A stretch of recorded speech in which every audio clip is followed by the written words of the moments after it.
Hi guys, ಒಂದು night study ಮಾಡಿ pass ಆಗೋದು ಹೇಗೆ ಅಂತ ಇವತ್ತಿನ ಬ್ಲಾಗಲ್ಲಿ ಹೇಳ್ತಿದ್ದೀನಿ. ಒಂದು ನೈಟ್ ಸ್ಟಡಿ ಮಾಡಿ ಪಾಸ್ ಆಗೋದು ಹೇಗೆ ಬನ್ನಿ ಇವಾಗ ನೋಡೋಣ. ನಾವು ಸ್ಮಾರ್ಟ್ ಸ್ಟಡಿ ಮಾಡಬೇಕು, ಎಲ್ಲನೂ ಕುತ್ಕೊಂಡು ಓದೋದಲ್ಲ ಗೈಸ್. ಸ್ಮಾರ್ಟ್ ಸ್ಟಡಿ ಹೇಗೆ ಮಾಡೋದು ಅದು ಒಂದು ನೈಟಲ್ಲಿ ಹೇಳ್ಕೊಡ್ತೀನಿ.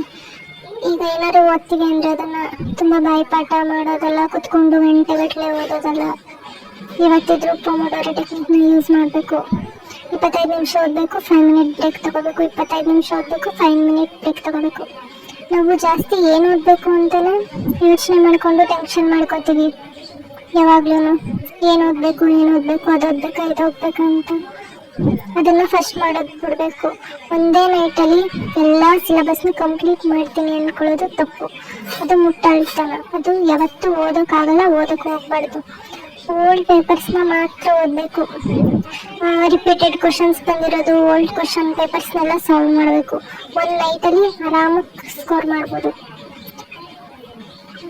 ಯಾವ ಥರ ಸಾಲ್ವ್ ಮಾಡಬೇಕು ಅಂದರೆ, ಒಂದು ನೈಟಲ್ಲಿ ಪೇಪರ್ನ ಕುತ್ಕೊಂಡು ಎಲ್ಲನೂ ಸಾಲ್ವ್ ಮಾಡೋಕ್ಕಾಗಲ್ಲ. ಒಂದು ನೈಟಲ್ಲಿ ಕುತ್ಕೊಂಡು ಈಗ ಯಾವ ಪೇಪರ್ ಸಾಲ್ವ್ ಮಾಡಲಿ, ಯಾವ ಸಬ್ಜೆಕ್ಟ್ ಸಾಲ್ವ್ ಮಾಡಲಿ, ಈ ಓದೋಕ್ಕೆ ಹೋದಾಗ ಎಲ್ಲ ಟೆನ್ಷನ್ ಆಗುತ್ತೆ, ಕನ್ಫ್ಯೂಸ್ ಆಗುತ್ತೆ, ಓದಿದ್ದು ತಲೆ ಹೋಗಲ್ಲ, ಸ್ವಲ್ಪ ನರ್ವಸ್ ಆಗ್ತೀವಿ. ಕ್ವಶನ್ಗೆ ಆನ್ಸರ್ ಸಿಕ್ಕಿಲ್ಲ, ಅದು ಸಿಕ್ಕಿಲ್ಲ ಅಂದ್ಕೊಂಡು ಯಾವತ್ತೂ ಕೂಡ ಈ ಥರ ಮಾಡೋಕ್ಕಂತೂ ಹೋಗ್ಬಾರ್ದು.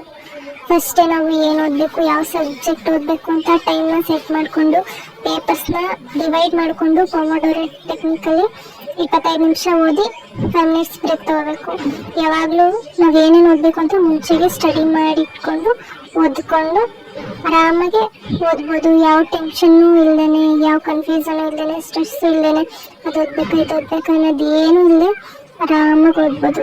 ಈ ಥರ ಓದಿದ್ರೆ ಆರಾಮಾಗಿ ಆವಾಗ ನೀವೇ ಕ್ಲಾಸ್ ಟಾಪರ್ ಆಗೋದಂತೂ ಖಂಡಿತ ಗ್ಯಾರಂಟಿ.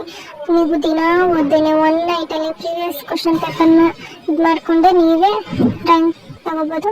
ನೀವೇ ಕೂಡ ಟಾಪರು ಆಗ್ಬೋದು.